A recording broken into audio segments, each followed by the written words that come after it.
Let's now turn to Europe, where Russian President Vladimir Putin has announced a 3-day truce starting from midnight May the 8th to mark the 80th anniversary of Russia's Victory Day, which falls on May the 9th.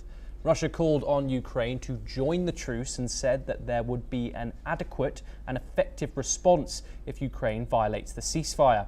In response, Ukrainian President Volodymyr Zelensky said that the world did not want to wait until May the 8th.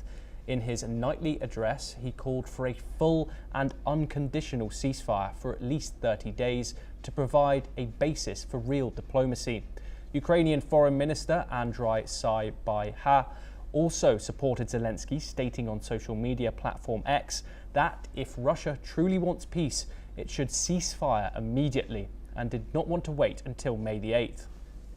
This comes after US Secretary of State Marco Rubio held talks with his Russian counterpart Sergei Lavrov on US peace efforts.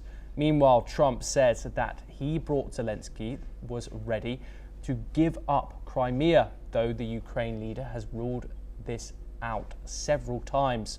Moreover, France's President Emmanuel Macron has announced that Western nations would increase pressure on Russia over the next 10 days, and the next 2 weeks would be crucial in trying to start a ceasefire deal. Meanwhile, a Russian drone attack in central Ukraine and the country's capital Kyiv overnight has killed a 12-year-old girl and wounded 3 people. According to reports, residents pulled the 12-year-old girl out of the rubble before she died on the way to hospital. We are once again joined by Joshua Barnes, anchor and correspondent for NewsX World, to give us more details on this. Joshua, the big news in regard to this conflict today is Vladimir Putin, the Russian president's proposal for a 3-day proposed ceasefire. This will start at midnight on May the 9th. Given that Russia's Easter ceasefire collapsed within hours, if anything, what makes this 72-hour pledge more credible to outside observers? Tom, thank you. I don't want to be too pessimistic. Obviously, we have to look at the facts and what has been stated. This 3-day ceasefire marking the 80th anniversary of the end of the Second World War from the 8th to the 10th of May is a significant move, and it is a significant step from the Russian leader Vladimir Putin. Of course, talks of a ceasefire, US brokered talks have been taking place with negotiations ongoing, as you've mentioned there, Rubio speaking with Lavrov in the recent days. But of course, we are looking at a situation where ceasefires have already been agreed. There was a 30-day energy sector and energy infrastructure ceasefire, with both sides saying that the other breached it thousands of times. Also, a 30-day ceasefire on shipping around the Black Sea. So there is certainly optimism given the fact that Vladimir Putin has been outspoken over this ceasefire, but it's not been met with positivity. Volodymyr Zelensky, as you said, is very clear that he's looking for a permanent ceasefire.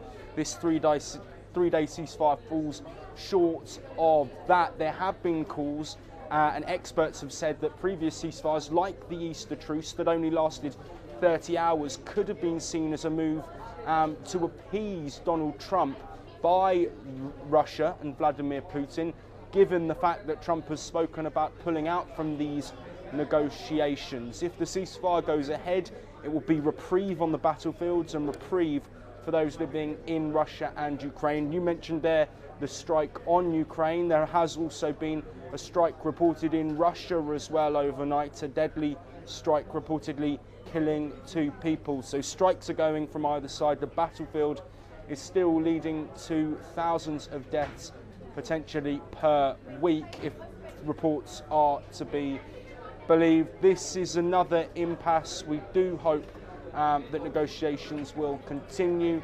Positive on one point, but also pessimism and realism has to be observed over these ceasefire negotiations. Yes, Joshua, Secretary of State Marco Rubio has called this a crucial week for US peace efforts. What updates and insight can you give us on behalf of the diplomatic mediation efforts by the United States? Well, yes, conversations from the United States have been ongoing. Steve Witkoff has met with Russian President Vladimir Putin on 4 separate occasions. Conversations like the one between the US Secretary of State Marco Rubio and Russian Foreign Minister Sergei Lavrov have also been ongoing. We know that Donald Trump held a very short meeting at the Vatican at the Pope's funeral with Volodymyr Zelensky, and that seemed to shift Trump's rhetoric. He before was saying that Ukraine needs to look for a peace deal, and was on occasions blaming Ukraine for the start of the war, something which military experts generally dispute, of course, following Russia's invasion of Ukraine over 3 years ago now.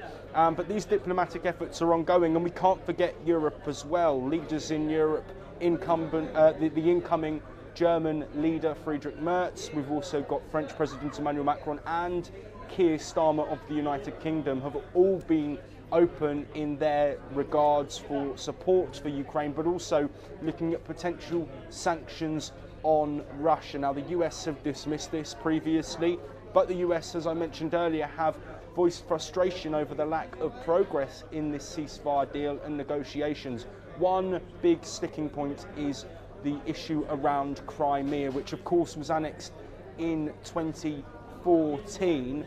Now, Donald Trump says that Crimea should be handed over to Russia, and that will speed up these peace negotiations. Ukraine have said adamantly from the start of this conflict, at least at the start of these serious peace negotiations, that Crimea staying in Russian hands is a non-negotiable. So let's be realistic here. That impasse remains, and while these short-term ceasefires will give reprieve to citizens and soldiers alike on both sides of the battlefield, there still is a long, long way to go before a full ceasefire is announced. Joshua Barnes, thank you very much for joining us and your insight.